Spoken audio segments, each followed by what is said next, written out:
Евангелие паводле Яна. Езус пайшоў на Аліўную гару, а раніцай зноў прыйшоў у святыню. І ўсе людзі ішлі да яго, а ён сеў і вучыў іх. Прывялі тады кніжнікі і фарысеі да яго жанчыну, якую злавілі на чужалостве, і, паставіўшы яе пасярэдзіне, сказалі яму: «Настаўнік, гэтую жанчыну злавілі на чужалостве. У законе ж Маісей наказаў нам каменаваць такіх. А ты што скажаш?»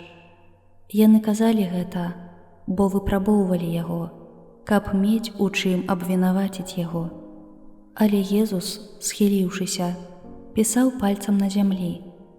Калі ж пыталіся ў яго далей, ён выпрастаўся і сказаў ім: «Хто з вас без граху, няхай першы кіне ў яе камень».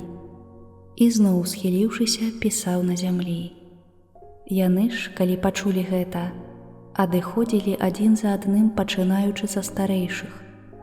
Застаўся толькі Езус і жанчына, якая стаяла пасярэдзіне.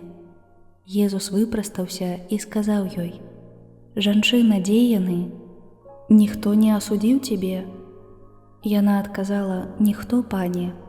Езус сказаў ёй: «І я не асуджаю цябе. Ідзі і адгэтуль больш не грашы».